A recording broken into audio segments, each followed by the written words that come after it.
but Awesome. yeah, I recognize a lot of people here actually. So I mean that's super cool. I think we have a pretty tight community and really cool to see familiar faces and a lot of people who are also getting into the industry or starting their first job. I think some of the stuff that I want to talk about might be relevant to their situation.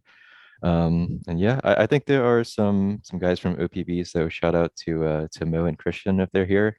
Super awesome guys. Okay, And yeah. Christian is here. Okay, awesome. Yeah, okay.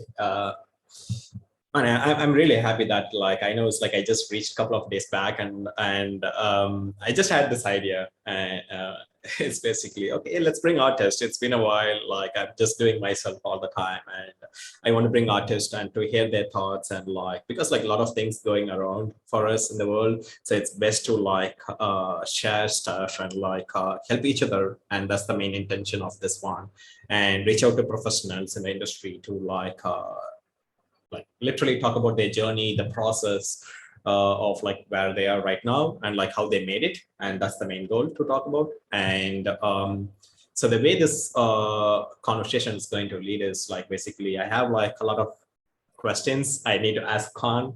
And it's basically, let's say if I'm going back 10 years, right? And what are the questions I had in my mind when I started out this career, right? And I just need to ask the same question to Khan or anyone who's gonna come to this series. And so it's going to be like let's say 5 to 10 questions, and I think like some questions may overlap, but like these are the questions we have in common, and we just need to like hear those stuff from the professionals. And also Khan also had like taken extra time to prep something for us. And I think you guys might be benefit out of that. It's more than just like a podcast kind of a vibe. It's like it's going to like we're going to dive deeper into his thought process, and like even like a lot of the tools that he gonna use or show, or like the way he just gathered reference or studying stuff. So it's more and more things, and I really admire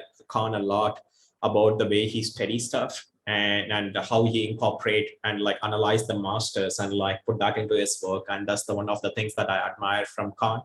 And I know it's like each one of us, like when we like look at other artists, we admire certain things, right? So I admire Khan about like the way he approaches concept, the thought process, right? It's not about always about like the final finish or like the quality level. Yeah, right. Is like the design, the thought process that is going behind each concept that he is making. So yeah, so let's start with the questions. And I again, Khan, I'm really happy that you just like Mm, came over here and like doing this for us, and yeah. I appreciate it, man. Yeah, I mean, I'm super flattered to hear all that. I definitely will want to go into breakdowns and like some process stuff. But I think for me, I think something that was important that I wanted to explore was more of, like you said, more of like how you actually learn, state of mind, and things like pacing yourself to reach the place that you want to be. I think a lot of that stuff kind of goes unspoken, and I think that would be useful to some of the people here that might be watching. I know I've seen a lot of people, like I said, start out their first job or maybe even like a different place in the career. So I think some of that stuff is relevant. But yeah, so probably like the 3D tips and tricks and breakdowns and stuff towards the end. But yeah, I don't want to go too heavy into like process demo. I know Yeah. we don't have too much time, but maybe down the line, I know Satish has some pretty awesome people in mind that might go into that a little bit more. But yeah, Yeah, I think each guest gonna like bring something new to the table. So it's like I'm still not sure like what they're gonna show or something. And but yeah, let's start with the question, man. It's like okay, what made you to choose the concept art in first place, and like can you tell us about your journey and how you started and like how it all clicked, basically? okay, sure, yeah. So, okay, I wish I had a really cool art origin story, but honestly, I never had like a deep inclination towards art. But the way I started was back in the day, like several years ago. there's a guy on YouTube who goes by the name of Psychra, and he does a lot of things like fundamentals talks, character art especially. And I think it really resonated to me because the way he broke things down, I think I took some of that stuff today. It's like trying to be really analytical about what you're looking at, right? So I tried getting into art that way and learning from his videos. I actually attempted to do a lot of character art. That was how I started, but character art is like super hard. And I think it takes a lot of discipline to really do something that looks decent and not some kind of uncanny valley monstrosity. So, there was like a lot of failures like trying to do character art, and I looked through any resources that I could find. So things like Loomis books, Bridgman books, and all that stuff. But that's how I started. It wasn't until m much later when Learn Squared kind of kicked off, and I took some of those courses, or Which is at basically least around 2016 or 2015, right. right? Okay, Yeah, cool. yeah. I think I actually was inspired by Satish back then as well. I remember seeing some of his work for some of the environment stuff that he was doing. And back then I wasn't too super serious into it. It wasn't until like early 2019 when Swang's Learn Squared course dropped. So that was like my serious attempt at like learning how to do art as like kind of like for work professionally. And I got through that. I got through about the up to like the last lesson. But I think that was around the time when the pandemic happened. There was a lot of stuff that happened for me personally. One of the things included, losing or having a pet go missing. And I spent the good part of like over a year trying to find the cat. I live in a place, I live in the United States, and it's a place that's pretty mountainous and has like a lot of forest. So, during that time, I would be doing stuff like trekking through the forest, trying to find the my pet. It was a pretty distraught time, and I actually took a break from art. I kind of stopped doing art altogether for like almost that entire time, which is like about every year.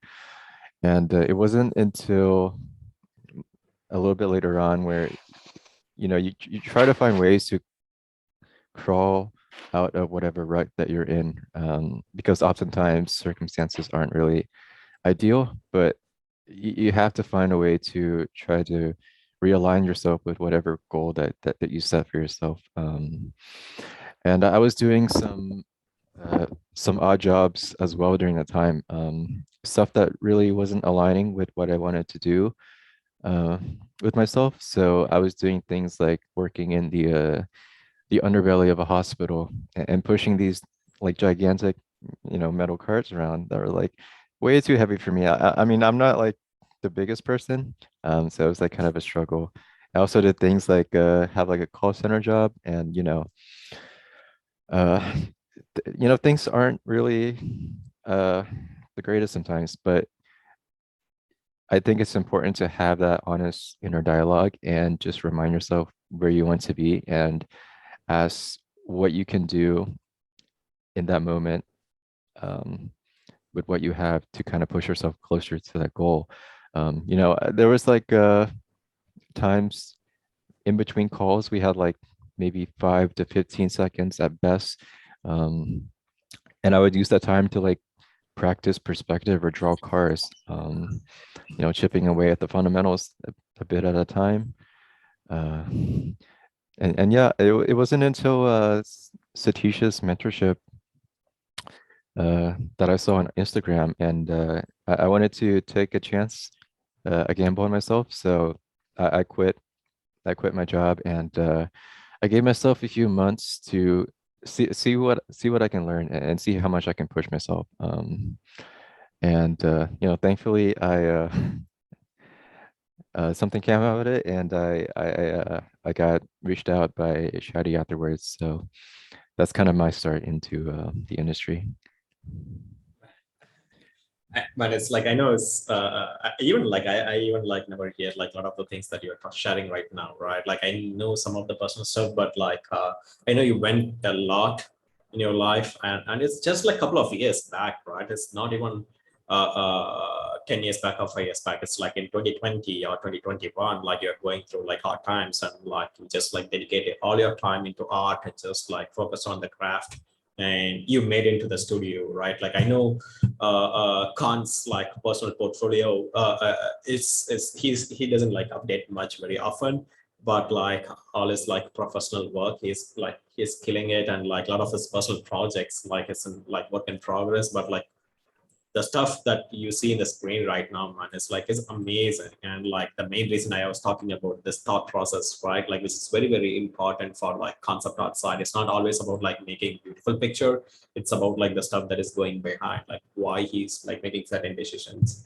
And like man, yeah, your journey is like amazing and inspiring. And like the duration that you achieved your like at least the first milestone, I would say, it's not the like a bigger goal, right? Like let's say you have so many goals that you want to cover, the dream one you want to achieve, but like you're in the best studio, you're working with the best artist on the team right now, and so yeah, man, it's like it's really inspiring journey, and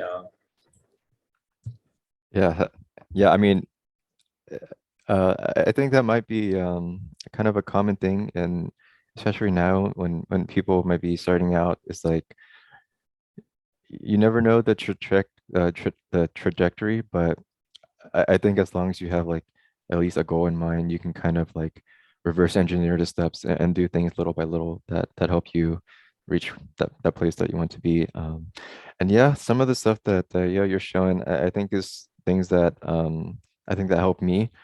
I think it's important to find that clarity into like whatever you're doing or like whatever project that you're working on. Because I find that oftentimes that hesitation or that anxiety or like the lack of or that confusion comes from not really understanding what you want to do in the first place. So I think exploring these things visually and kind of breaking things down would really help like map out that path a little bit more. And yeah, this sort of stuff is pretty helpful. I think I'll be showing some of the like how to learn and observe later on, and maybe some sneak peeks on some personal works and like how to manage that as well.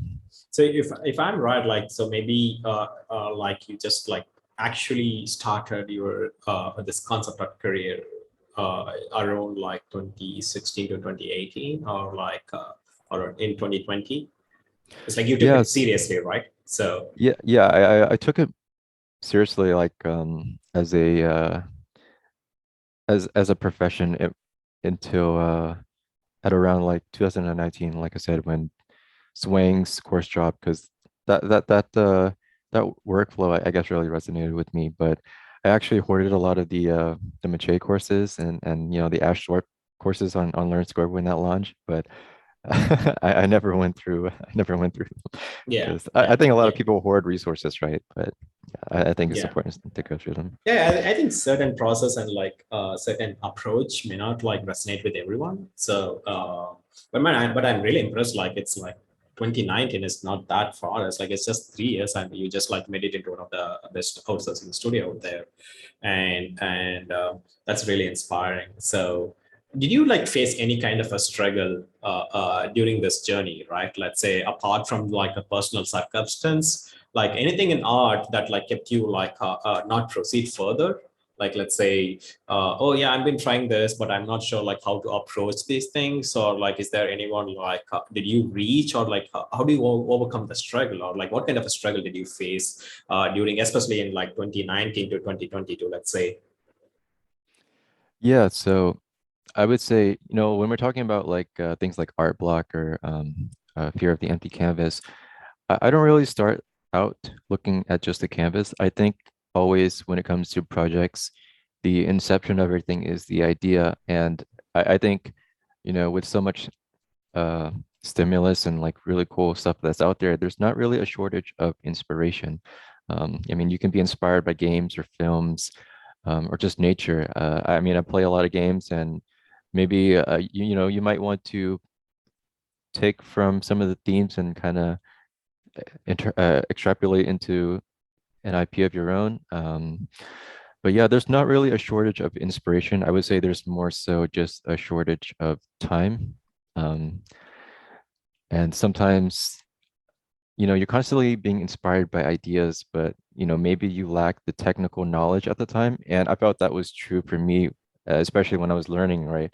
I had a lot of ideas and you know, I would write notes on like maybe projects I wanted to execute on, but sometimes if you lack that fundamental or that technical knowledge, I don't think that's a bad thing. I think you can bookmark it and revisit it for later.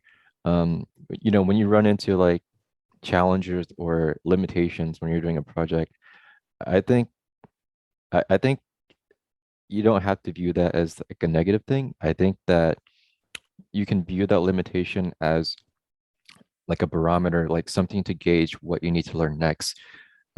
So it can be exciting at the when you run into limitations. And yeah, I mean, if you're like super completely out of ideas, yeah, just do things to enrich your visual library. You know, play games, or if you have really cool historical sites around you, go travel. And yeah, I think sometimes when people stop, um, uh, maybe it's not due to an art block. Maybe they just lose the passion or the motivation for a project. And this is something I kind of like pick up on, you know, kind of talking to people in the industry is like sometimes when you're working on a project and it goes on for a while, or maybe it's for work, you kind of lose the momentum for it, the passion for it, because of the grind. Maybe it's due to like non-art related reasons. So I think one solution that worked for me was to revisit what makes you passionate, right? Um, find whatever inspired you to create that thing in the first place. So as an example, one of the personal projects that I'm working on is kind of a Ghibli inspired thing, and I got COVID in the middle of it. Like I was churning out assets and doing all these notes and stuff, but I got COVID and I stopped working on it for like 2 weeks, and then I got busy with work, so I stopped working on it for a while, and it was kind of hard to like pivot back into it, but I started watching some of the things that kind of inspired me in the first place, which is like the old Ghibli films. So, you know, the Laputa, Castle in the Sky, Tales of Earthsea, you know, just revisiting a lot of that stuff can help spark the inspiration back. And I would say another thing that is really helpful is it's just keep learning, right? I think learning is a really great instigator for ideas. Meaning like the more you learn, I think the more that the field broadens for you, and the more you understand what are the possibilities that you can create. Um, yeah, because like, you know, in the beginning, when you don't know too much, like I think you're limited in what you can visualize. But yeah, I think the more that you learn, the more that you can understand what's possible to create. So I think that's another helpful Is thing as that is well. there some the way that you do all the time to like feed your brain with the more information and knowledge, like any kind of like a practice that you do often that would like give more information, right? Let's say, oh yeah, I know about like ruins and stuff, like oh yeah, but like apart from that, like I'm my idea is like very vague, or like I'm not sure about like any other subjects. It's very hard to draw. And right, like let's say, like how do you overcome that, like what like how do you like keep yourself like updated with like information, like is there anything that you do as a practice or a habits? Yeah, so if I can share my screen, there's some One second. resources that I can Yeah, share. one second. Okay. Oh, Okay, yeah, let me stop sharing. Yeah. let me see if this works. Um, okay, is this are you're seeing the screen? Oh yeah, I think I can see the screen. Can you guys see the screen? It's PS Photoshop, right? So Yeah. I just prepared some Okay, slides. cool. Awesome. Yes, yeah. So I mean, these are some slides that I think might help with the context visually. But yeah, so I mean, what I do for inspiration, like I said, it can come from any source, nature, film, or games. And I know a lot of people use Pinterest, and I think that's a really good resource for just finding a range of different things to cross-pollinate and combine into like a new idea. But one of the things that I found was super cool is this, let's see here. Okay, so there's this website that's I think some people might be aware of it. It's called Atlas Obscura. And especially if you don't have like the budget to travel or whatever, you can use this as like a jump start, like a springboard into like to explore different places and ideas. So let's say that you just pick a pick wherever you want to explore, maybe Berlin. And yeah, like for example, maybe this place. It's a really good resource to just like find the things that don't really populate the top Google searches. Um, just some of the zany stuff that's out there, and a lot of this stuff can like really inspire new ideas. And you can like research more about it, and just at this point or after this, go into Google or like Pinterest, and then collect more research and reference from there. Another thing I do is I play a lot of well, I used to play some games. I wish I had more time for it, but I play some indie games like The Pathless or Sable, and with these games, if it's not like an RTS game or like a top-down game, what you can do is just go into the game and just observe, like find different camera angles and see what kind of compositions that you can be inspired by.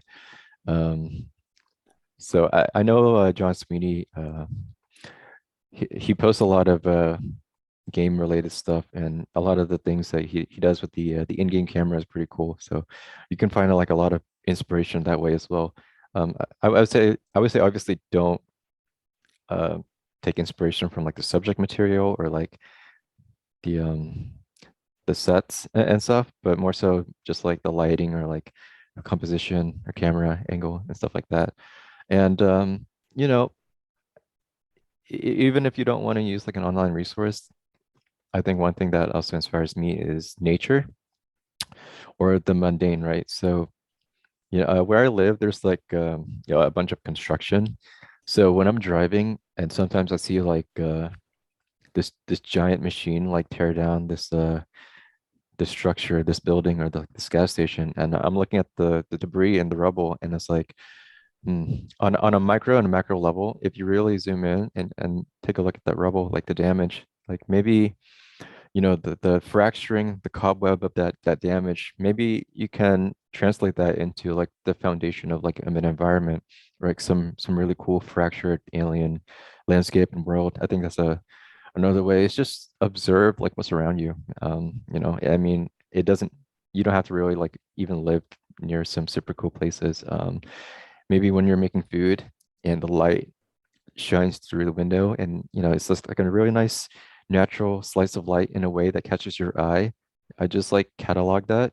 Maybe you don't have to use that in the next piece, but that's now a part of your visual library that you can use down the line, right? So it's basically like, let's say one thing is like you're analyzing the nature and the things that surrounds you, like every time, like more in micro and macro level. So that's really good. And the other thing you mentioned is like looking through different culture and like studying about that history, right? Like to feeding more Mm. information, so that you don't need to like travel, right? Because it's like it's very hard, especially during these times. So you just like do that on a regular basis, like looking at like different culture and nature all the time, or like do you spend like a time every day that you allocate something like that to like get inspiration, like again like as a habit, or like you just keep it organic? So Yeah, how I do would you do? say I would say it depends on different projects. I would say it's like a part of the research component, or maybe on with the weekends I might have some time, so I go through some of those resources, or like I watch like some of those POV videos on YouTube that kind of like explores different places.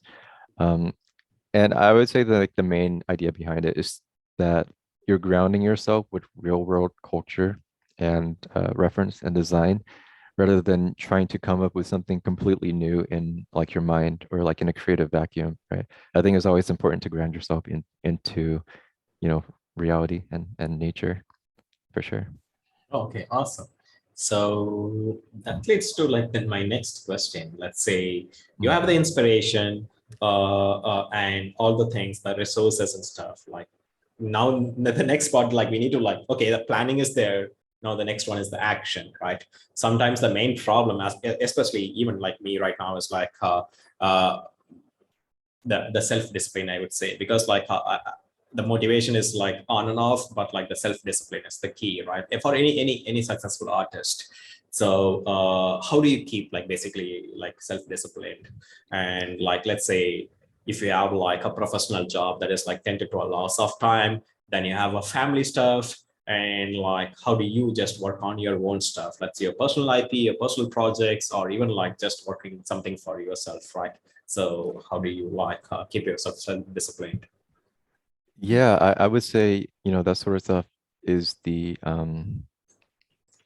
foundation of art actually, because I think without the state of mind, even if you have the fundamentals and understanding of the tools and techniques, I think without that strong state of mind, you kind of just like meander and don't really progress. So in terms of discipline, for me, I think it's an ongoing process as well. Um, I think though it's important to understand that it's an ebb and flow, right? There are times, you know, stuff happens. You might not be super motivated or disciplined all the time, but I think it becomes how do you use tools to kind of realign yourself? Um, and I don't know if you can still see my screen. Yeah, we can see a screen. Yeah. Yeah, so I think when it comes to discipline, sometimes it's a lot easier to stay disciplined when you stay organized because then you can catalog your ideas and then it just comes down to the execution and going through those ideas steadily and consistently. So some things that I use that really help me. So I call it setting the table, right? So finding that clarity and you know, organizing. So one resource is Notion, and this is free, and I really recommend it. So I use it for time and project management. Um, some people that I talk to that are starting out as well, I would say one of the things that they they raise as a stress point is how do you juggle so many projects and ideas, and how do you like organize it? And this is a tool that really helped me. So um, let's see. So this this is what my Notion looks like.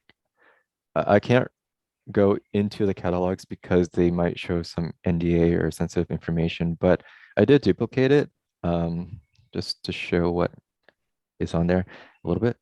So the main thing is like, you know, you have a tracker for your calendar on a day-to-day basis. You can track your goals. So, you know, big, medium, and small goals, long term to short term. And I like to have I like to also include resources for myself because sometimes you might stumble a lot of really cool resources and you might forget about them down the line. Maybe there's like a project or task that resource suddenly becomes relevant, but you forget that it exists. So I use a docket to kind of to organize stuff to learn.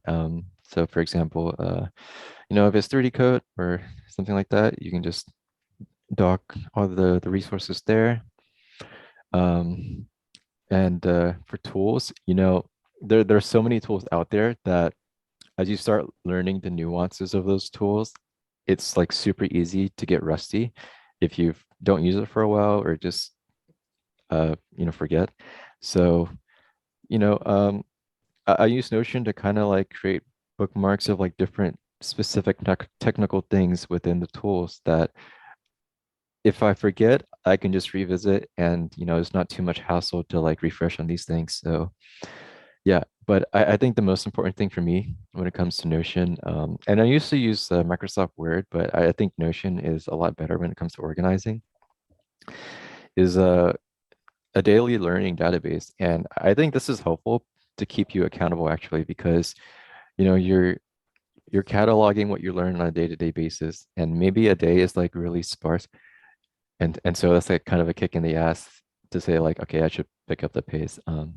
So I had to delete a lot of the entries from like the original database, but these are just like a few examples of like what I might fill on a day-to-day basis. So for example,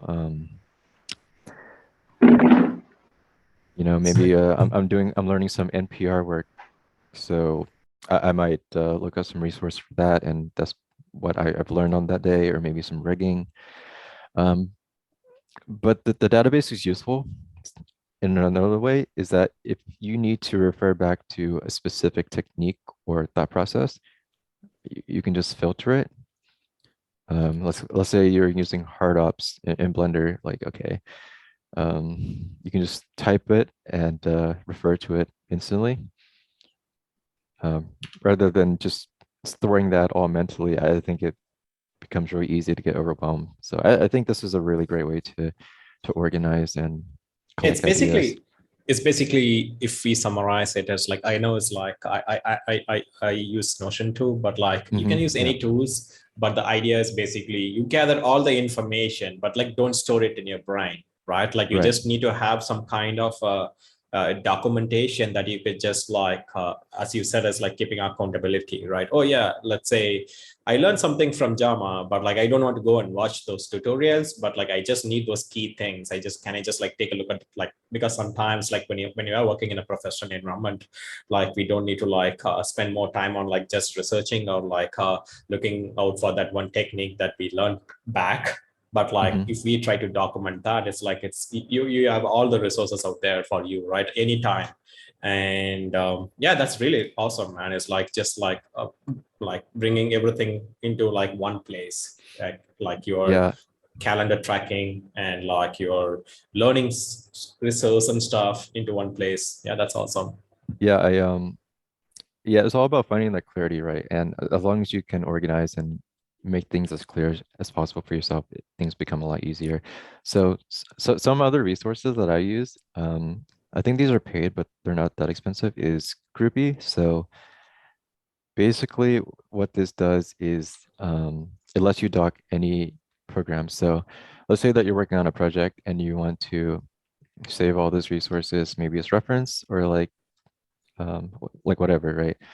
You can dock them together. You can save that session so that way you don't have to have like a million tabs open. You can just reopen it later on, whenever you might want to revisit that.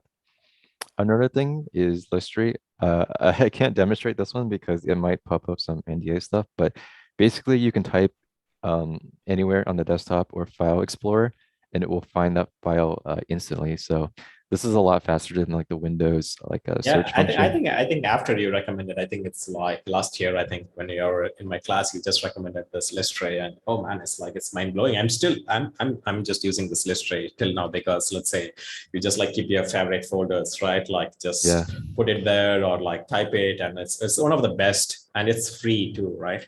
Oh, it is So free? Oh, okay. yeah, it's free, and I think I'm not sure about Groupie, but yeah, Illustrator is like a free. But yeah, I think these are the small like let's say softwares that like many people like doesn't use right. I think yeah, man, thanks for sharing this. Yeah. Yeah, I showed some of the OPB guys too, and I think it definitely saves like a ton of time. Um, but yeah, I guess the biggest thing for me, back to the discipline thing, the biggest thing for me to stay motivated, was using things that kind of remind me of what I should be working on. So I would call this like associative triggers, like what reminds you that hey, it's time to get back down to work. And sometimes that might be music, that might be like a journal that you keep. For me, going through everything, early on, I watch this one specific video almost on like a daily basis. I'm just gonna show like the first 30 or so seconds of it, but um, well, actually, I just watched like the first minute on a daily basis, not the whole thing. But this is from a series called Berserk This is like a 90s animation, so it's kind of old, but the series is quite legendary in like the manga and anime space. But basically, spoilers, I guess, for anybody that might be interested in watching this. For context, this guy is to put it shortly, he's in a really difficult rut, and physically and mentally, he's like just broken and torn down, and maybe that might be a lot of people who are going through difficult circumstances. Maybe they can kind of relate. I mean, I related when I watched this. So, oh, am I? Do you hear the audio? It might not be too important, but I think it might help. Um, let's see. Uh, I You think don't hear I the audio, yeah, no, right? no. I think we don't hear the audio. Hmm. Is there a way that I can enable audio as well, real Uh, quick? uh, uh, I think I'm not sure if it's gonna like enable that, like the desktop audio into maybe let me I was see. Just testing. Oh, okay. Let me see. Okay, I click share sound. Let me know if you hear it now. oh yeah, I can hear. Okay. All right. So basically, right, this guy he's in a rut and he has like this episode or like this dream, and in it he sees a this is basically him in the past, but I just let it play out here. So this is him, basically how he views himself idealistically. So the most prolific version of yourself, or the you like the long-term self, right? Like where do you see yourself maybe like 5 or so years? And maybe that version of yourself is looking retrospectively and kind of like connecting. What are you doing here, trembling and afraid? So it's like kind of reminding you like, okay, like what are you doing procrastinating, right? Because that's like delaying the process or that journey to whatever goal that you have. Um,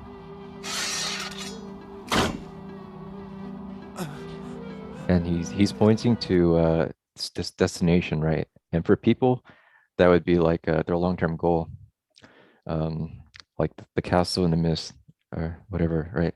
So for me, I've kind of established that as like a studio like OPB or something like that early on. So I was trying to see what I can do to like push myself towards that goal and kind of like reverse engineer what I would need to learn and do to approach that. And yeah, it's just like a reminder.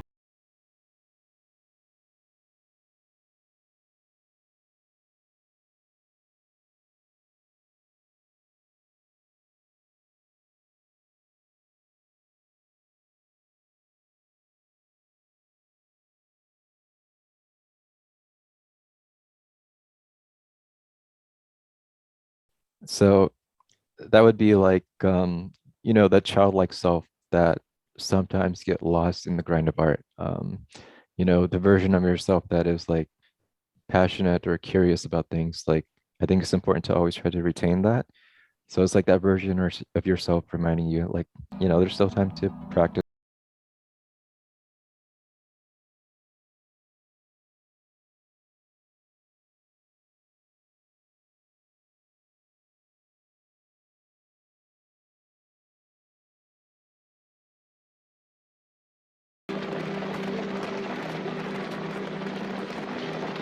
I've rested too long. It's not over yet. Not until I reach the end of that cobblestone path.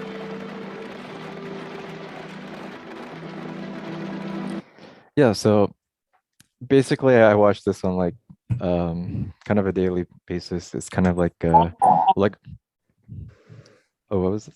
I think Oh, sorry. somebody. I think it's someone like mute, like unmuted them. Oh, okay.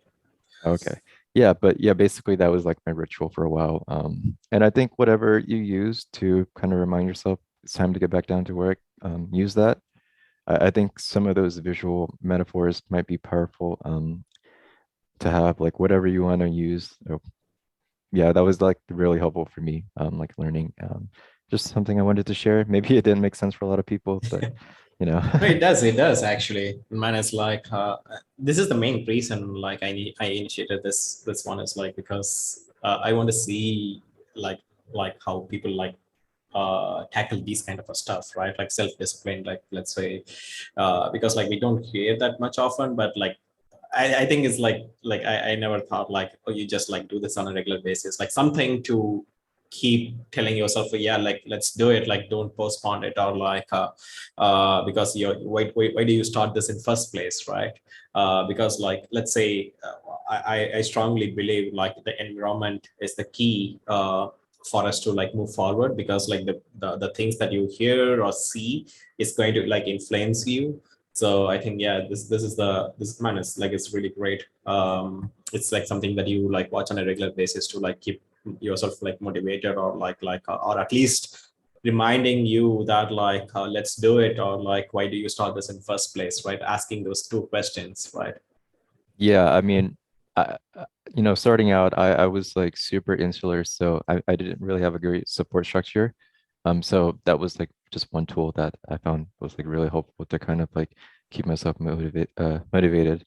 But yeah, one last thing real quick is in terms of like clarity, um, when whenever you're starting out on like a project or a task, I think it's important to kind of find that clarity through taking notes on, I think I'll expand on this later on, but taking notes on how you might solve the visual problems in the task. So just for an example, for PureRef, uh, you can take notes elsewhere, like a journal, but I like PureRef because it keeps it in the same document as your visual library, like textures. So you can group them together in terms of like maybe there's like some architecture references that you group together with like ways to maybe model or build and problem solve that particular thing.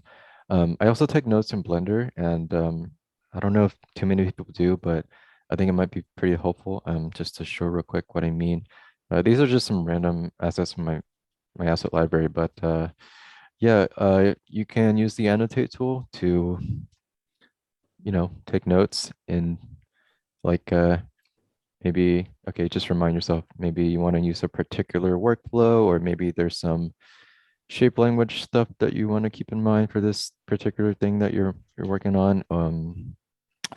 And you can also, do things within the design itself. So maybe there's like a specific type of cut line that you want to explore. You can just try to draw that out in 3D space, instead of going back and forth in Photoshop. And I find that doing this sort of thing saves you a lot more time than just trying to like brute force it with the 3D.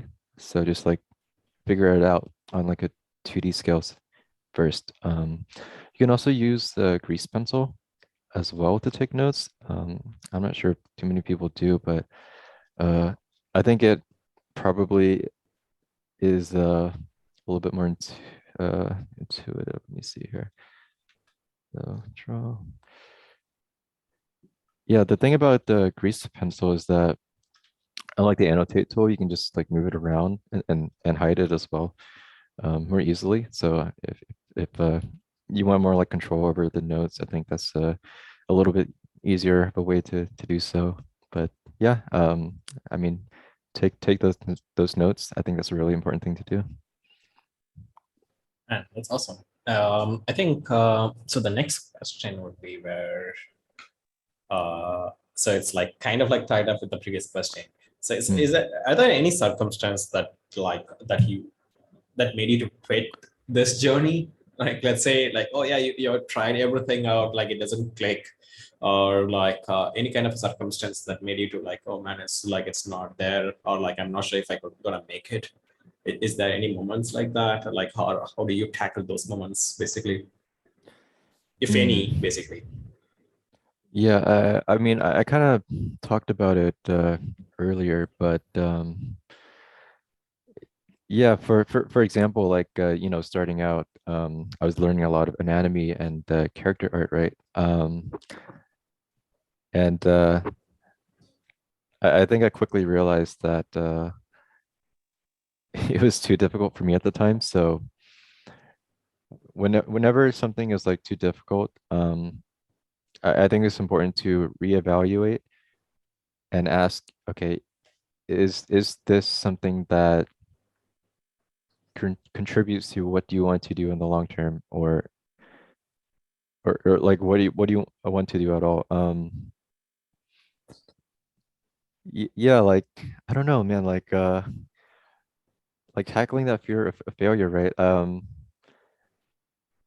There's not too much of more beyond like what I talked about earlier, but maybe one thing that prevents people from kind of proceeding with a task or like a project is the fear of social pressure. So like if you're creating stuff to post online, I think that that can easily inundate you and like kind of overwhelm you. So I would say like, if if you're doing personal work and sketches, like I would say probably don't feel the need to even post it if you don't want to. Like use whatever you made as a learning opportunity, whether it's a failure or whether it looks cool. I mean, I do some stuff after I get curious after learning a tool. I do a sketch and I don't even post it. I mean you can, but I would say that the most important thing is creating art for yourself as the primary focus rather than trying to create it for like an external reason. At least when it comes to personal work. If it's like client work or professional work, I mean, like the necessity kind of like forces you to execute regardless. And the work pressures in that sense is kind of like its own separate topic that I think I'll cover a little bit later when we get into like more of the breakdown stuff. Yeah, I think okay, do you want to like share something else like before we move on to like the other questions that I have in my mind to ask you? Um, Um, yeah, I mean, it's up to you. How you want to oh, like keep it flowing, but yeah, yeah, I mean, yeah. I don't really have anything else at this moment. Okay. Let's like keep going with the question. So now, okay, now you talked about like the way you just like welcome the fear of failure or odd block or the like the inspiration stuff, and the self discipline. Now Hmm. let's say you got the job, and right, like let's say let's take this as an example, right? Like the first job that you got in, like after the journey, and you made it in to this like the studio or your dream job, and like how do you feel on the first job? Like is there any pressure, or like let's say like oh yeah, whether I'm gonna make it or whether they're gonna like fire me? Because like these are the things like I even had when I got into the first job, because like the pressure or the expectation from the client, or like as you said about the social pressure, right? Like oh yeah, what if I fail, like whether I'm gonna lose the job?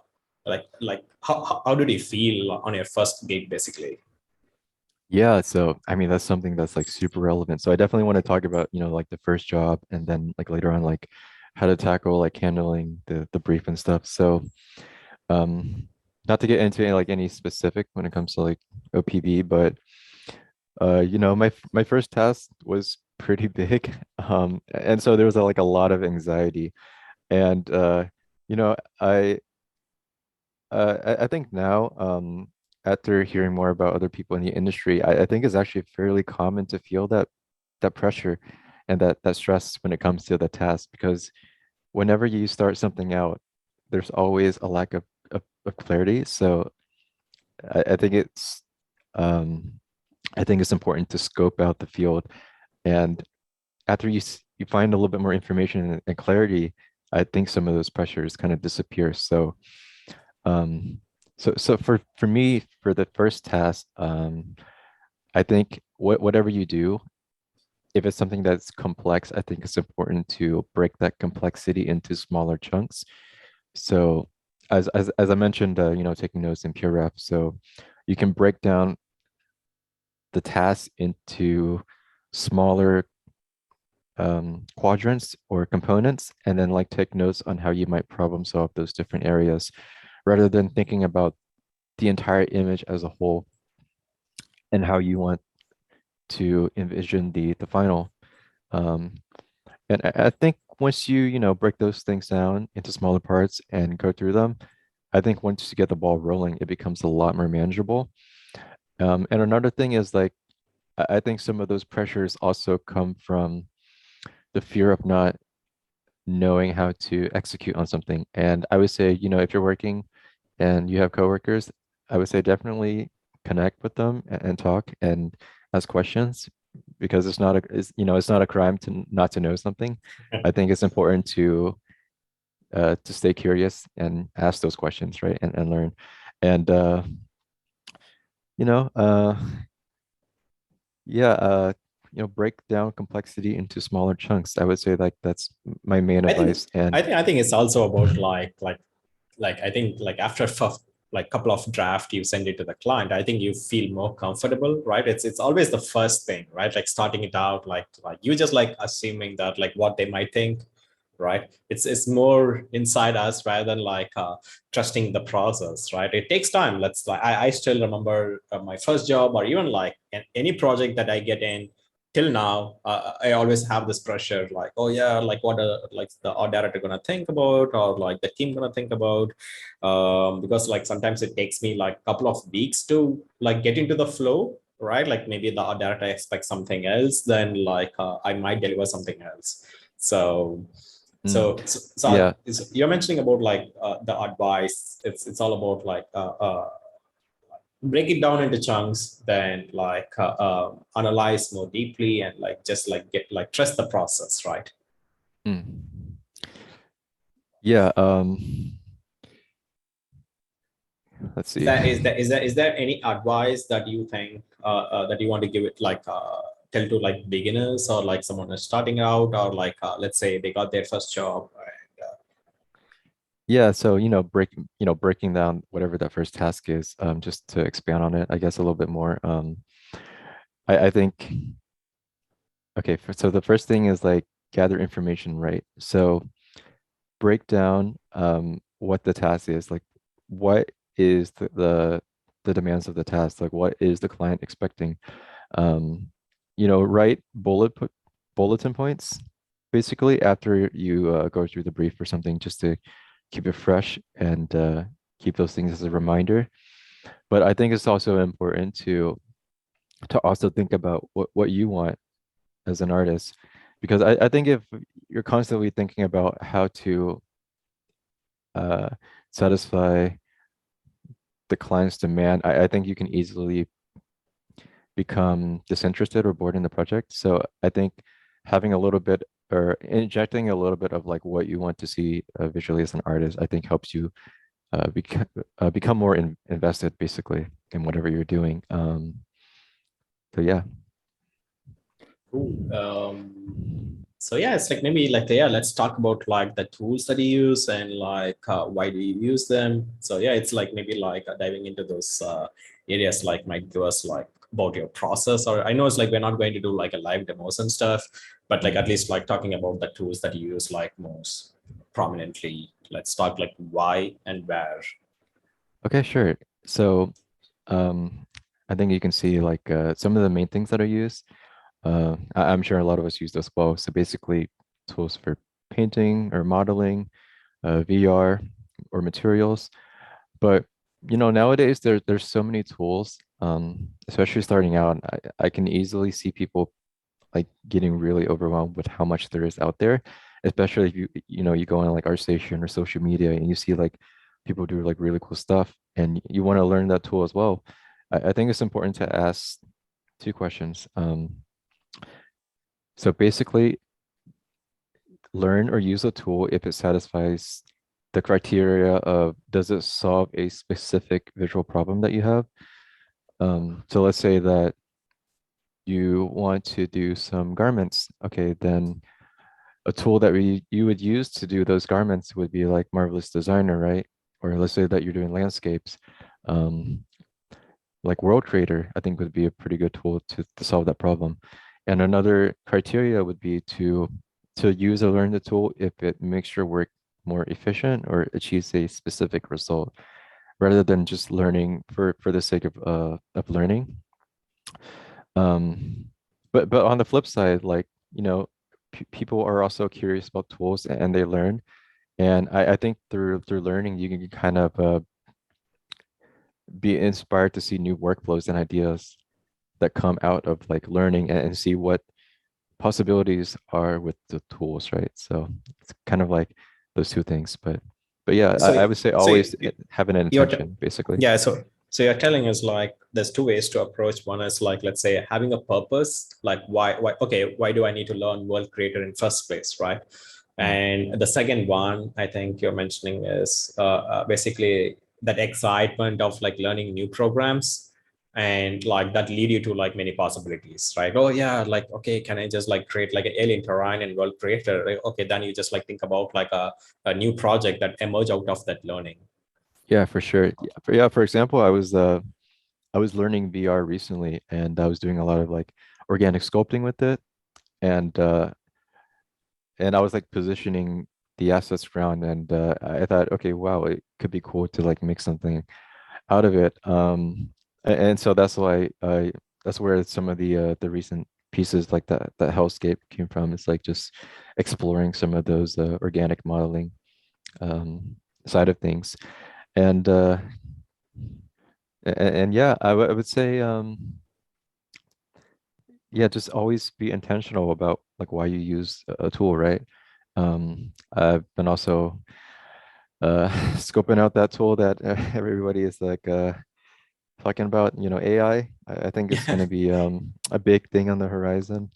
I don't really use it in a way that's like, taking art and like bashing it together. I use it more so in a way that helps supplement the process. So like, for example, let's say that um, there's like stickers that you want to use and like implement in 3D, but it takes a lot of time to go through like Google and like find like a random sticker that you can use. So you can just use AI to kind of like get some of the texture and solve some of that problem pretty quickly, right? So that's like the second criteria is like, yeah, so that solves that problem efficiently and saves you a bunch of time. So like, why not use it? So that's how I view tools basically. So basically then, okay, then the to follow up that question. So do you keep up with the trend, like learning new tools and workflows on a constant basis, or like do you just like stay with your main tools? Yeah, I would say it's a little bit of both, right? So like I said, like VR, something that I'm learning and kind of like broadening my skills with. But I would say I think more importantly is just focus on what you're good at, like what tools you're efficient at, and exploring the depths of those tools. Okay, I think it's important to go deep rather than go shallow and wide, right? So like for Blender, maybe you know like 5% of it, but like you can expand that knowledge and like, okay, maybe you can push the hard surface modeling, or you can push like I don't know, the cinematic, or like maybe there's like some add-ons that you want to incorporate in your workflow a lot more. So yeah, I would say it's important to be adaptive, but I think it's important to be adept as well. Cool. So yeah, maybe like if you have like something to share about the process or something, like let's dive into that. Oh, sure. So Yeah. So, okay. So I have some like breakdowns and stuff of one of the pieces from the mentorship. I think there's a lot of things that I would do differently and do now to like push the idea, but I think it's still useful to show some of the decision making behind it.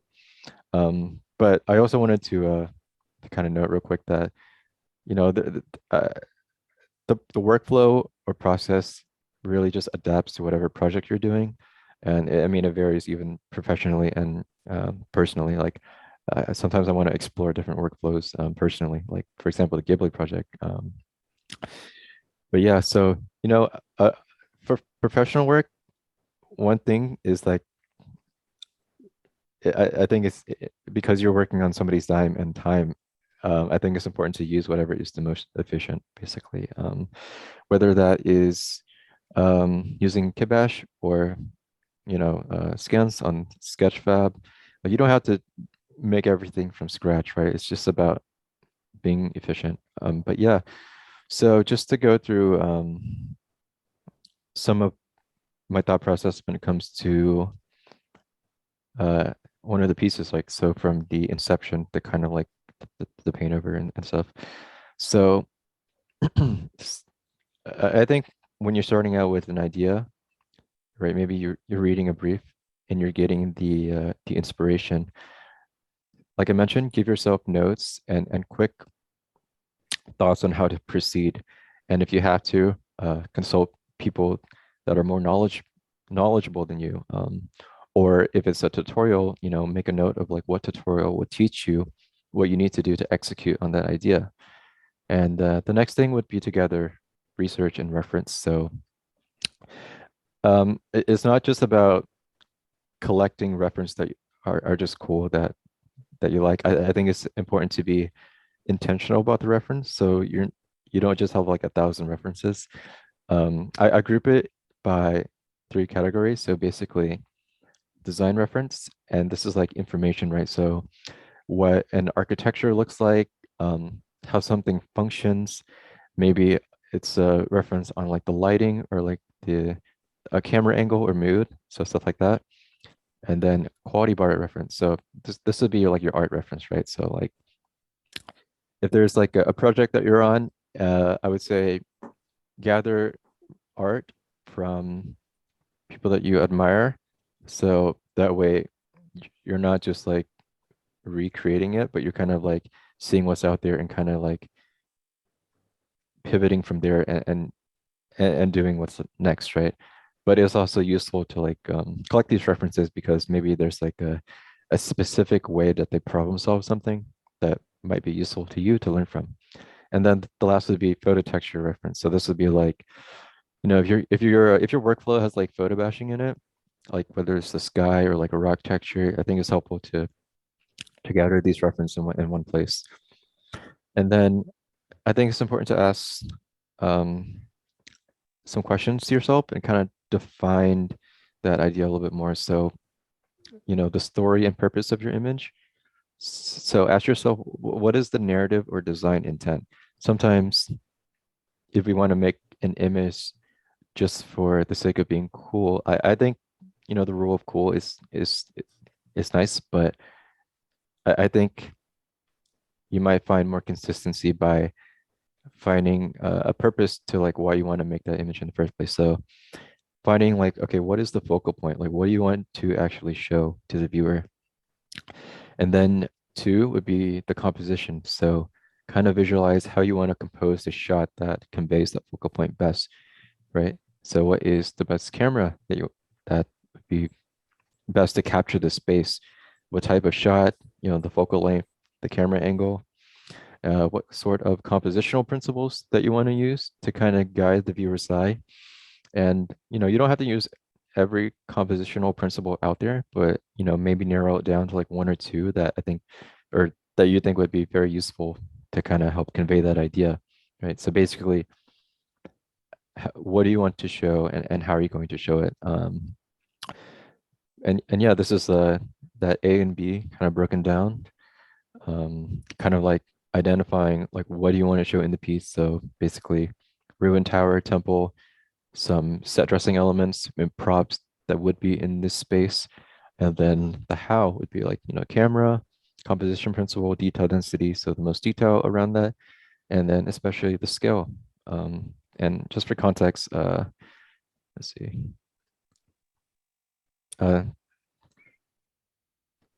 This is the piece that I'm referring to. It's a little bit of an older piece, but I think it's so useful to show. But yeah, so I think the next step would be to gather those references. And like I said, categorizing it so that you're more intentional with the references.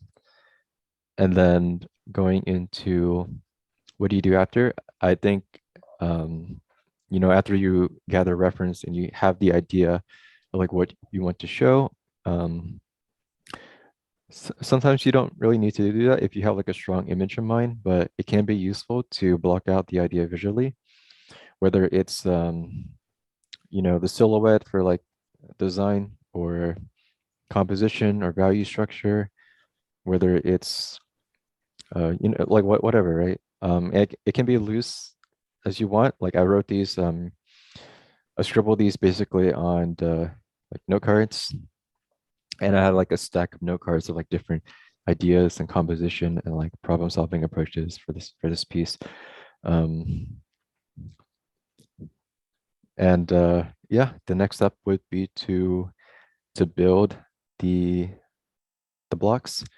And I use Blender and 3D Coat primarily, for this at least. And I can show a really quick way to, or I guess a quick demo on like how to go about that. But yeah, just to go through it real quick. Man, this is like a new thing. Like I'm not really used to talking and doing art and like conveying my ideas live. So okay, let me just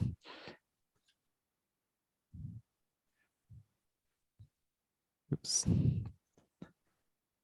Okay, so basically, you can model however you want inside of Blender, but I use Quick Tools, uh, and the developer of the add-on has a lot of really cool resources, and I know Satish goes into a lot of those tools in his mentorship. But basically, create whatever you want to create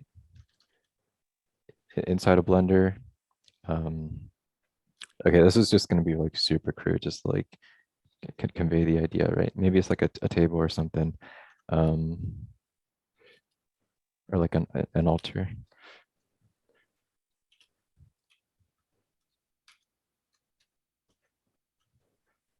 And basically the idea is that you want to block out the form and proportion in a software that you find most comfortable. So for me that would be Blender, um, just because of the navigation and stuff is like the most intuitive. And then you would bring it to 3D Coat to add some damage and intricate details, stuff like that.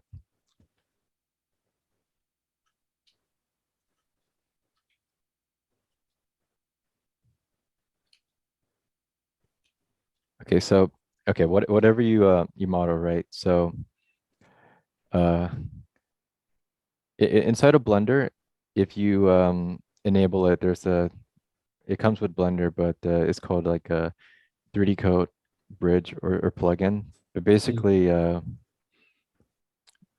you can send the asset super quickly to uh to 3D Coat to detail further. There's another add-on that I think is really useful, especially if you're doing architectural stuff, um, which is one-click damage. So basically, you click it and it gives you it kills some of the perfect edges that you get from 3D. So I think that's really useful if you want to make things a little bit more natural. And one thing that if you're like modifying the form and stuff and you're importing it into like a different software, sometimes it's like messed up. And the reason is like there's like floating geometry that's left over from like the procedural damage. So I use machine tools and I just do Shift 3 and it just cleans it up automatically. But if you don't have that, the tool is the add-on is free, but if you don't have that, you can just select all and merge by distance or go into the mesh and just clean up the loose geometry. But yeah, after you have whatever block in that you model, you just import it into 3D Coat or ZBrush, and then I like to add a lot of damage and variation to it to make it look natural. Um, I mean, you can use whatever sculpting method you like to kind of bring the life out of the asset. Um, I like to have like a non-damage version and then like a super damage version and then like one that is just a little bit more subtle. So that way you have like a little bit more variety of assets rather than just like having one asset that you use all the time. Um, not really sure what I'm doing with this. Yeah, and I would also categorize assets that I make into two categories. I know Satish likes to think about it this way as well, but basically hero assets. So assets that are more detailed and have more information that are basically like singular versus modular pieces that you can kit bash around the scene. But yeah, after you get your asset, all you have to do is um, so there's okay, so you can import it directly back into Blender, but you can also retopo via decimation and then bake the normals. And then this way, especially if it's like 3D coat, which gives you a pretty heavy mesh, um, if you bake the normals and you have all the texture maps and you import it back to Blender, you can use the normals to kind of retain some of the details even when you're decimating it a ton. But yeah, I think the new 3D coat has an automatic, um, yeah, decimate auto UV map export. Yeah. But basically, it's just click, bring this back to Blender, and then you would just click get back. And provided everything went well, it should work. I think probably I have 3 Blender windows open, so maybe that might be causing some complication. Oh, okay, maybe it's like this instead. Oops. Okay, let me just try one more time.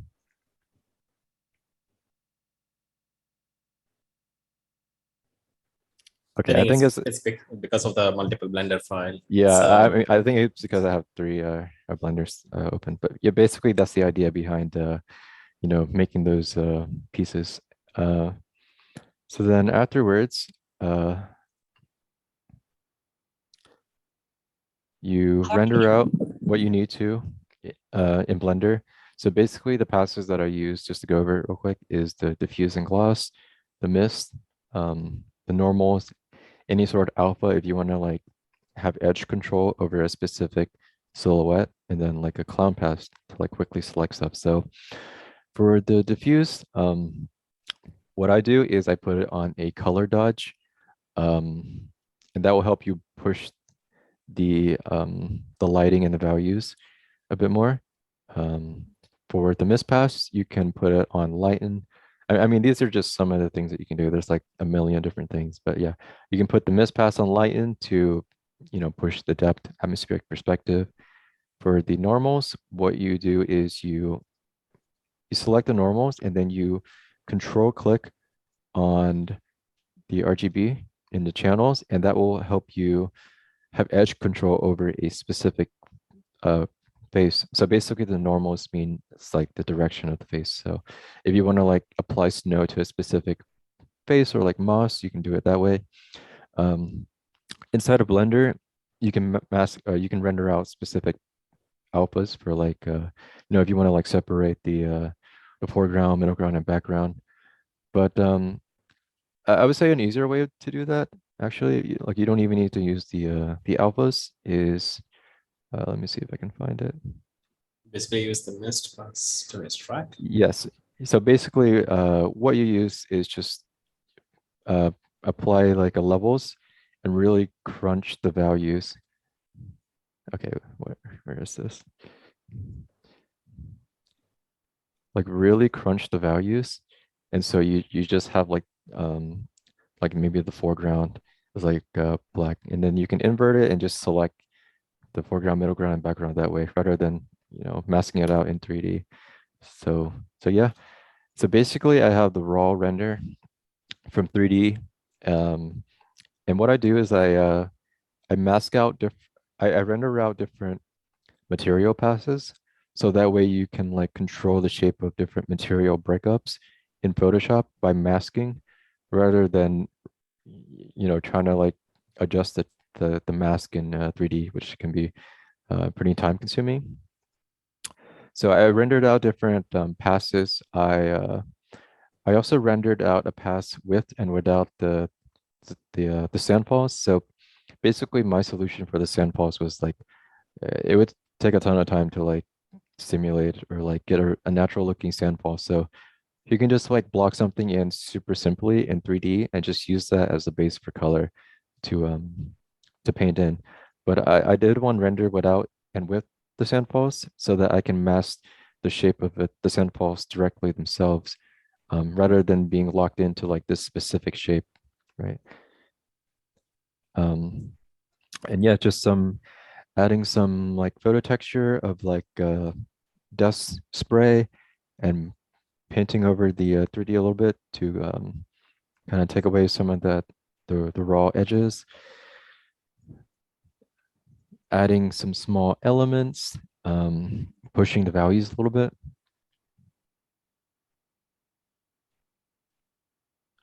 And here I'm adjusting the values so that it makes a little bit more sense for the composition because prior, if you look at it in terms of the value, it's not really graphic. Like it doesn't really read that well from far away. So I kind of push the values a little bit to kind of have some foreground, middle ground, and background separation. And then I also use the different local value and material passes to kind of like paint in different material breakup inside of the temple here. Um, Adding some, photo textures just for some details, making the sandfalls a little bit more natural. Just some minor adjustments here and there. Um, like I think I used like a Quixel rock for this, and it doesn't really look super natural.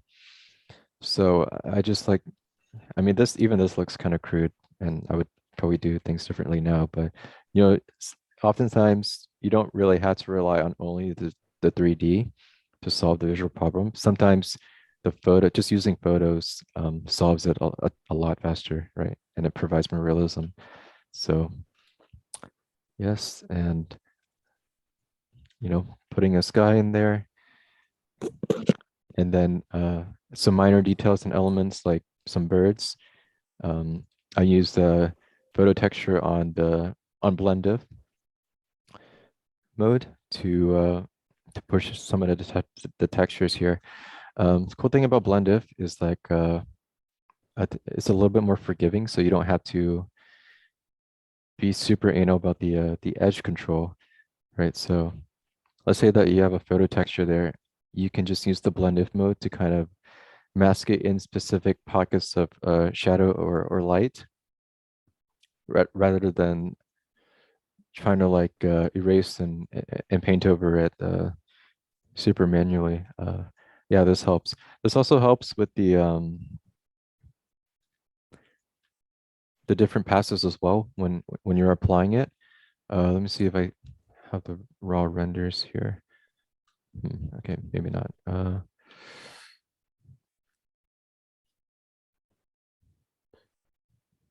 let me see if this works.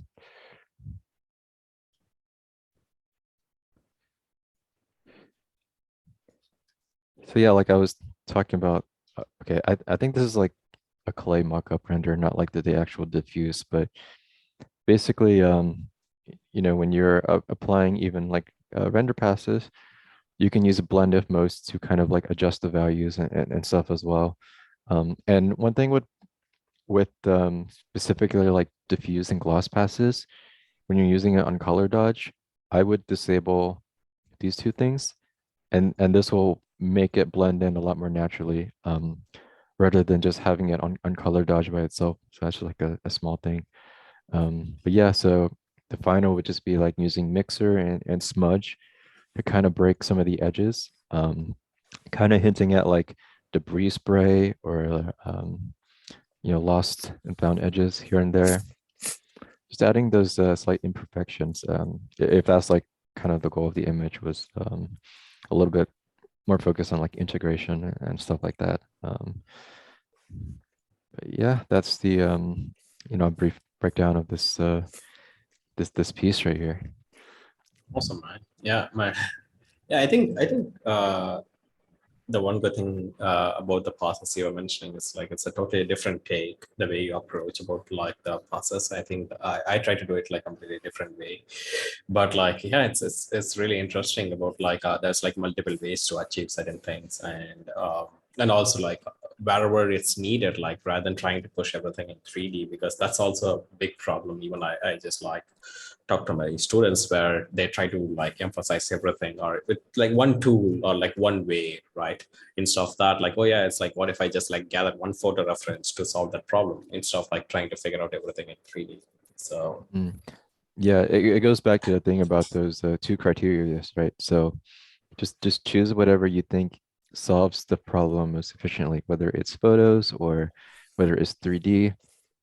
I know a lot of people who don't who push it pretty much just with photo bashing, and that they make it look incredible. Like so, like you don't need to use the latest tool to make the image look cool, basically. cool, awesome. Then I think we are almost there, like another 5-10 minutes. Do you have anything to show or left?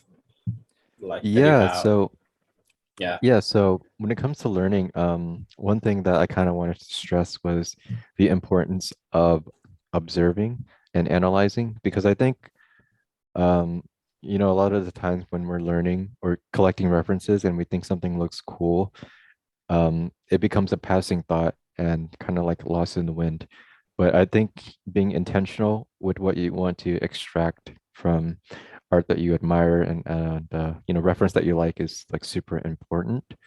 Um, so basically what I do is if there's art that you like, really break it down into like the fundamentals of like what you like about it. And by fundamentals, this is basically the criteria that I'm looking for, or I'm going through and I'm seeing how they've problem solved based on this, right?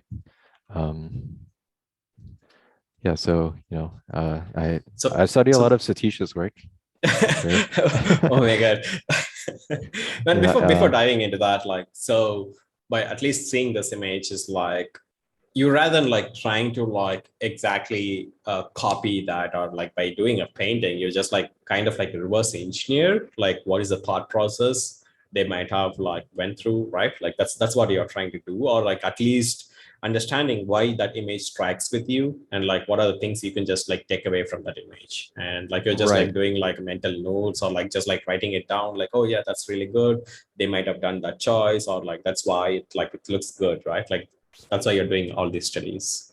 Yeah, so it goes back to those A and B things, right? So what do you want to show? How are you going to show it? And I'm applying that to other people's art as well. So maybe the process isn't like exactly the same, but I'm basically thinking about if I were to recreate this image, what are the things that I should keep in mind on how to problem solve it visually? So and things to learn. So, like Aton, things like composition, shape language, Maria. Uh, I don't know how to pronounce her last name. I'm sorry, but Aaron Lamonic. So things like big, medium, and small in the positive and negative shapes, and how those negative shapes kind of act like an arrow to kind of point the eye deeper into the frame or the composition. Um, and it doesn't have to be with just art. It can be with reference or like games. So I did this with the, let me see if I can. So I did this with a game called Sifu that came out recently. It has like really cool lighting and mood, but I was just breaking down things because I wanted to study and understand like why is it working on like a cinema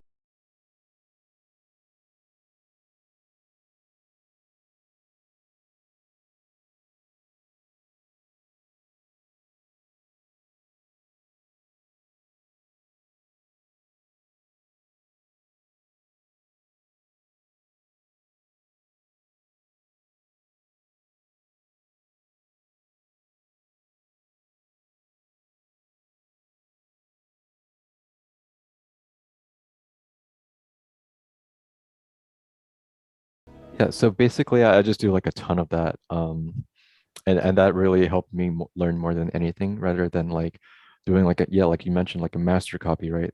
Like first of all, that's like really time consuming. And second of all, sometimes you get into the grind of it and you're just like doing like a copy rather than like trying to extract specifically what you want to learn. So So how um often do you like do this, like on a regular basis, or like whenever you feel like, oh yeah, maybe like I need to learn something new, like, or yeah, so I would say it depends on different periods of my life. So basically, when I was starting out, I was doing this like on a daily basis. So I would have like PSD file, like composite three PSD files, where it's just like layers and layers of like analysis, and I would like take small parts of the reference or the art that I like and kind of like doing micro studies. So kind of like seeing why the value works in the specific micro compositional area rather than like just trying to study the entire image at once, which can maybe become a little bit overwhelming. But yeah, I don't do this. I haven't done this at least too much recently in terms of this specifically, but in terms of breaking things down visually and understanding it, I am doing it for some personal projects. So just for example, let me see. So okay, well, just I guess that's a sneak peek on one of the things I'm working on. So I'm doing some sort of like Ghibli project, and these are just some shots from the 3D. So things like modeling and like shader work and like how do you make something look stylized and simplified. I think these need a lot more work, but I think the broad idea is there when it comes to like mood and all that stuff. But yeah, and some examples of notes that I would do for that, basically in like pure rough, is is this sort of stuff.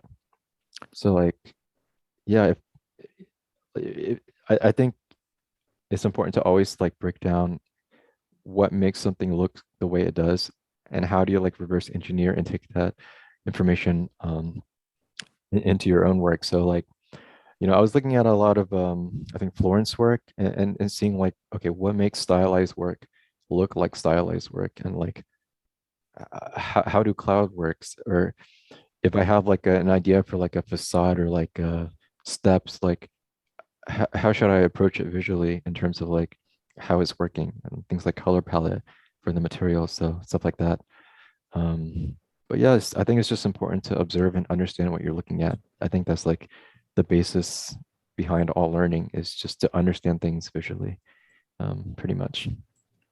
cool. I think yeah, we're almost there, like 10:30, right? And 1.5 hours. So before we wrap, Mm. so let's do two things. One is the final question, and like maybe 5-10 minutes of Q&A. Like if someone have any questions, you can just like unmute. Like again, like we have like 54 people. So make sure it's Oh like man, yeah. wow, there's a lot more people than I expected. Yeah. So the final question before we go into the Q&A, what is the one advice that you want to give yourself moving forward, and also the advice for the younger artist who is just starting out? So there's two things. So one advice for yourself, and the next one is for the beginner artist. Okay, so advice for myself is focus or refocus on that drive that inspired you or got you here in the first place, right? Because I think oftentimes there's like ebbs and flows, but I want to recapture a lot of that intensity when learning. I think a lot of professionals sometimes, when they get in the rut of the job, sometimes maybe you become complacent or comfortable. So I want to keep pushing myself to kind of explore and practice, definitely. As far as like people maybe like super new or starting out, I would say that the one thing is connect with people. Okay, I was like super insular starting out. I didn't even have like social media or like a portfolio. Like I remember when I was trying to like get into like a Satish's mentorship, I didn't even have like an art station really, or like a portfolio. So I would just like gather studies and like stuff that I'd done for like some random courses and sent that to him. And luckily that was like decent enough to get in. But yeah, I think it's important to find those connections because that's how I think you're going to grow the most. I think the most that I've grown was connecting with a lot of the people that I actually recognize here, like people from the mentorship, or like people that I've connected to and made friends on this in the server. And I think when you're like bouncing those ideas back and forth, I think, it's kind of the thing of like iron sharpens iron, right? You're inspiring other people, but you're also inspiring yourself for like what their feedback is, or like how they see things. So yeah, definitely like reach out to people and make friends, especially people you're in a mentorship with, or like coworkers. Just try to find those connections. Yeah. Yeah, I think networking is the key, right? It's because like no matter how good you are, sometimes you may not be noticed, right? Because it's a close community. It's like the more you engage, the more you just like connect with people, it could lead you to like better opportunities. So yeah, man, that's awesome. And Mm. so we have a few questions in the chat. Like before that, like if anyone wants to unmute one by one, like 5 10 minutes, we can just like quickly ask again. Like make sure to ask the questions that is never asked so far, because we have asked so many questions to Khan right now, right? Like if you feel that your questions kind of like overlapping, so we can just avoid that. If you have something new, I think yeah, you can just like unmute and ask the questions. Mm. Um, okay. I'm just going through some of the stuff in the chat. I'm seeing some of the stuff for the first time, but somebody asked, how do you group add-ons? Just real quick, you can use I think clean panels is what it's called. I think it's one add-on. I use simple tabs. It's free. Basically it gives you the add-on list, and you can just like type in add-ons with the same group name, and it puts them all together. I think clean tabs might have a lot more control, but yeah, that's one way to group stuff. Um, observe. Okay, so yeah, observing and learning. Just go back to this. Yeah, okay, so basically, it's different notes on like what you like, right? So basically, just like you can break it down into the fundamentals. Just go through the list of the fundamentals, like proportion and placement. So how they group things, form and construction, how they use the camera to kind of push the mood and storytelling, like what sort of composition principles do they use. But yeah, primarily it's like what you like. I think that's the most important thing, and how they problem solve it. So just to do one real quick as an example. Oh crap. Um, Man, sometimes the copy paste function is, I don't know why this is so big, but this is one of the pieces from Jad Saber. Just like a real quick example of like how I might go about like trying to learn from it. So basically, like, okay, so it's like, what do I like about this? Phil, first of all, set dressing is like super awesome, but like the mood is awesome, but like the composition, like how does he compose the composition that makes this read that clearly? You know, so basically there's a lot of form separation. This foreground element gives a lot more depth when you have like overlapping values and shapes. That creates more depth rather than having something like even just like paint over the image, right? So how does that look? Like, why does that look so flat? It's probably because there's less overlap there. And that's probably the reason why he added this mossy pillar. So for the lighting, what type of lighting is there? It's ambiently lit instead of sunny. But how does he make it read so clearly even though it's ambiently lit? And it's probably because of the local value separation, right? There's dark against light everywhere, and things are grouped logistically so that it's clearly separated, right? There's a lot of basically like this dark building against this light background and lighter building structures gives a lot more clarity rather than like it being a lot a foggy atmosphere everywhere. Um, oh, I use Control Y to check the values in Photoshop. But another thing that you can do is you can actually check the uh, the values in 3D as well. So I don't know if it might show up on the screen if I do it, but okay. Okay. Do you see like the screen is like uh grayscale or no? Oh, I think it no. might show up on my okay, but yeah, but basically the way you do this is you go to your window settings and you enable color filters.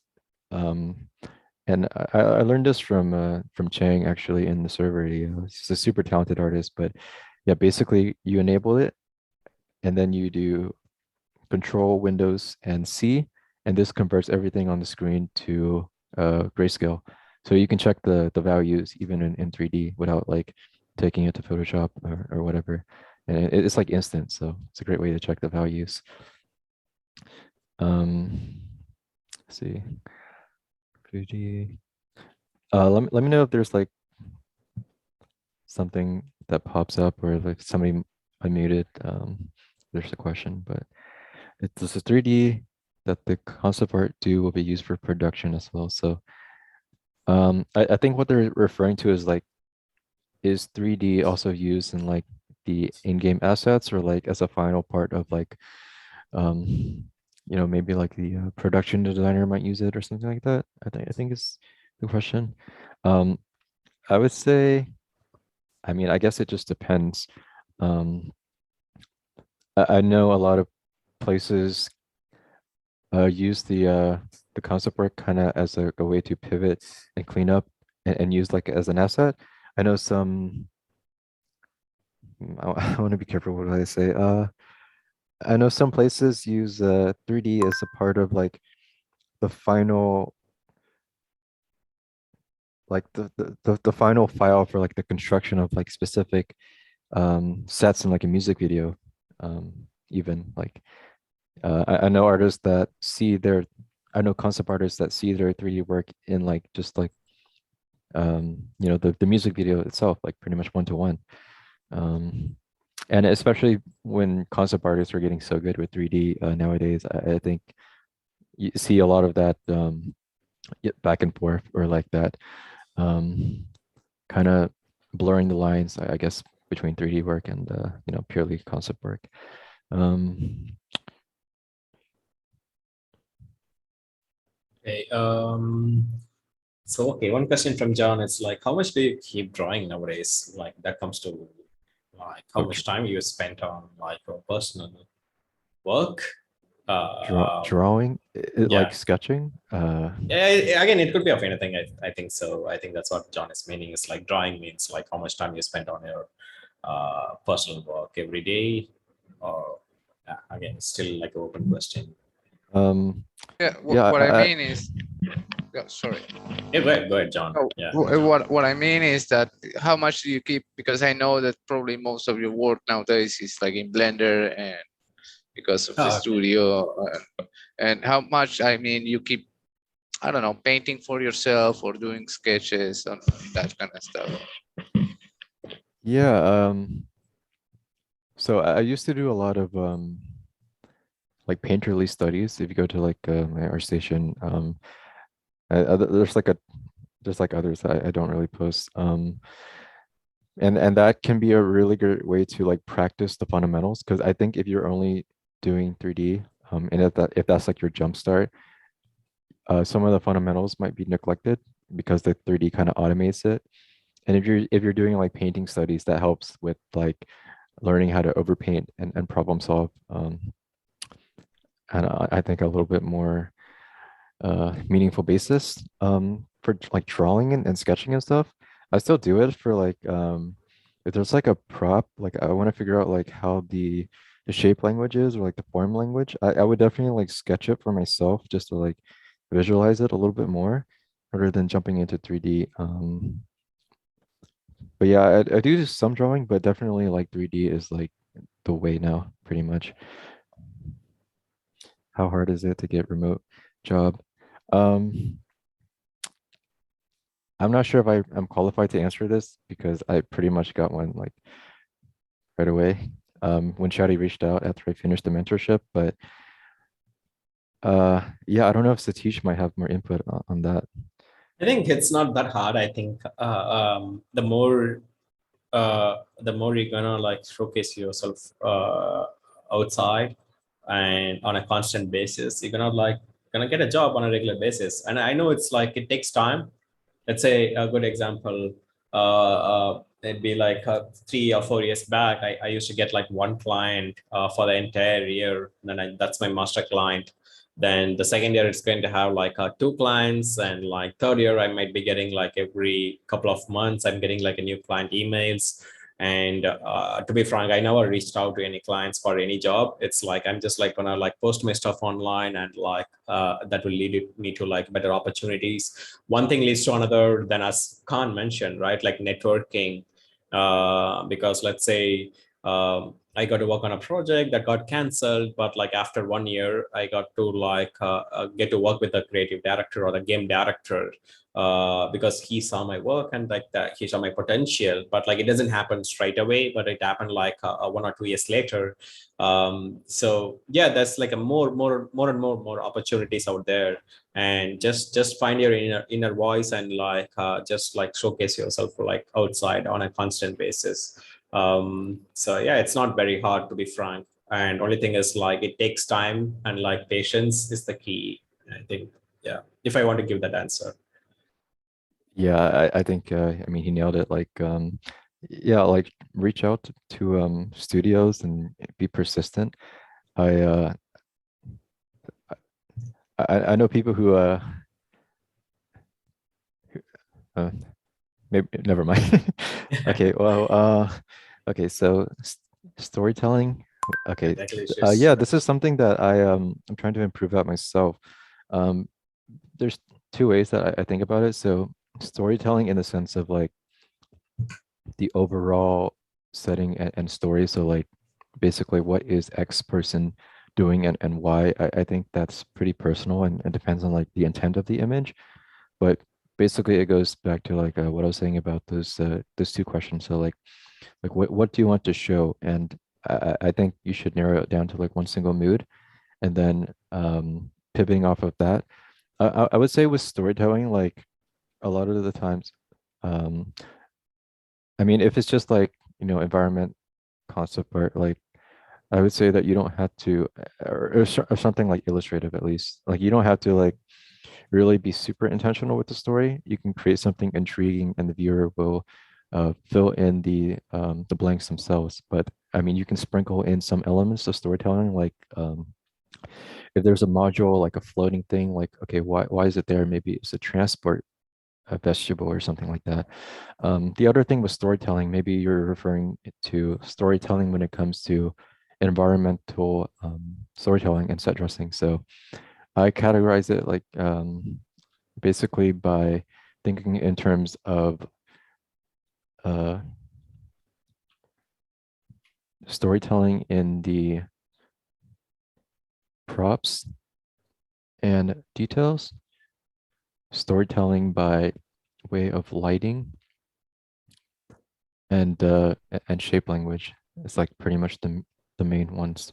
I mean, there's others like color and stuff, but this is like ones that I try to like focus on. So in terms of props and details, like how do you like arrange stuff in a way that makes sense narratively and conveys like information about the inhabitants, right? So uh like let's say like okay, in this space, the inhabitants are like messy and brutish underdwellers. So like how would they arrange the props in the space?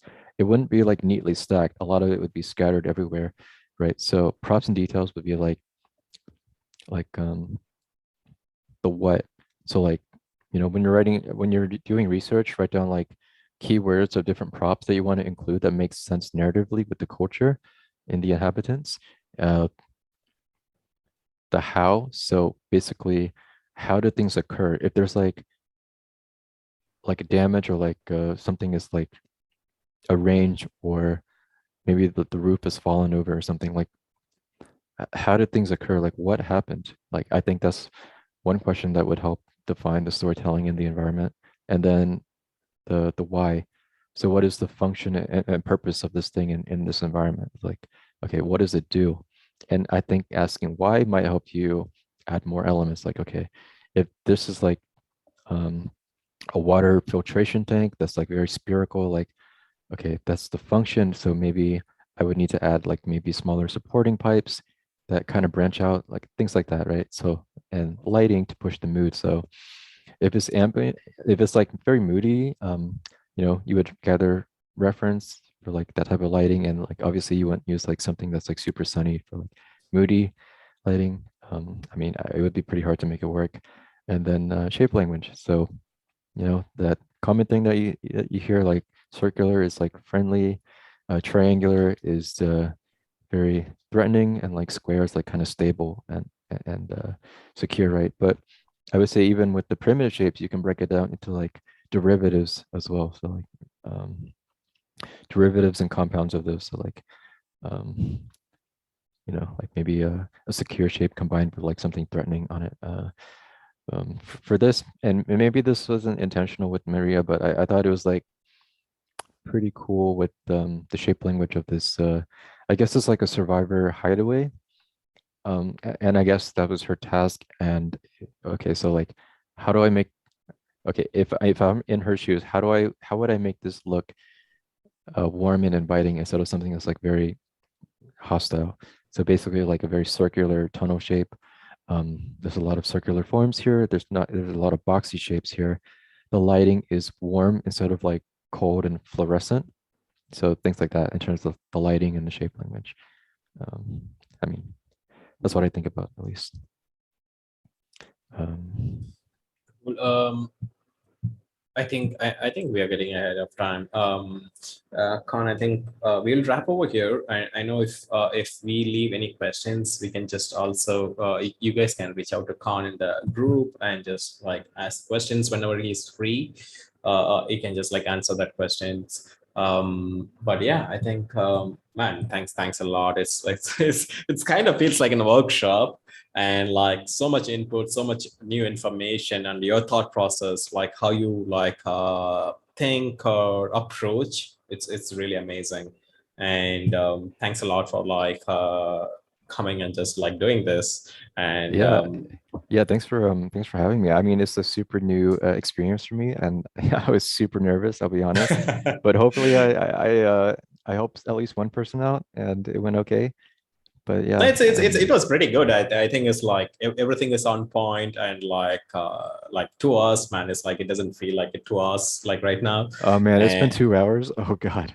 yeah, and I know it's like maybe in future I might like ask Khan if he's interested, like maybe like doing a demo. But again, guys, like if you find this like stuff useful, like maybe in future Khan might be like posting something in his Gumroad or ArtStation. Like Yeah, please like support him, and whatever he could. Again, it's like because like we are doing it not like making money or something. It's like we just need to like pass this like stuff, right? Like the knowledge and like the experience. Maybe as Khan is mentioning, that 1%, like one people out there who find this stuff useful, and that makes us happy. So yeah. yeah. I And maybe I'll like curate the brushes because I collected brushes from like everybody that I admired, and I kind of labeled it so you can explore their stuff a lot more as well. And maybe I can share this on like Gumroad or something for free to get you started if you're like needing some tools to explore, like paint over it and stuff. And I think actions as well. I think I didn't really explain this, but if you find like a technique, you can automate it all with an action. So you just like press a button and it just does all of the I think if I go into if I expand this, like you can basically record every single step inside of Photoshop. But yeah, maybe I'll share this as well. It saves a lot of time. One thing, one action that I do use quite a lot is the merge um, and compress action. I think I learned this from Finian Manus at one point somewhere, but this is I think a little bit different from merge all. I don't know what the default is, but for me, it's like Control Shift Alt E. It's merge all, and then you like separate it from the layer and just have like this specific thing. But I think with this action, like you just select it and press F3, and it has that copy, and it differentiates it. It's like a different way to like merge all, but it differentiates it. So there's like a 0 pixel edge. So there's like sometimes like when you merge all and like cut away, there's like a white border or something. I think this is a really efficient way to do it. But I use this because sometimes when you bring in photo texture and you want to like match the values in color, it's like a pain in the ass to like do color balance and stuff, right? So I would just take an area that I want to apply the photo texture, merge all, and then go to the photo texture that I brought in and mask it, and then match the color. Oop. Okay, yeah, match the color with that little splice of the merged area. So the match color just samples that specific area rather than everywhere in the image. So that makes the color matching a little bit more consistent as well. That's like another thing. Amazing. Yeah. Awesome. So yeah, guys, I think that's it. I think for the first one.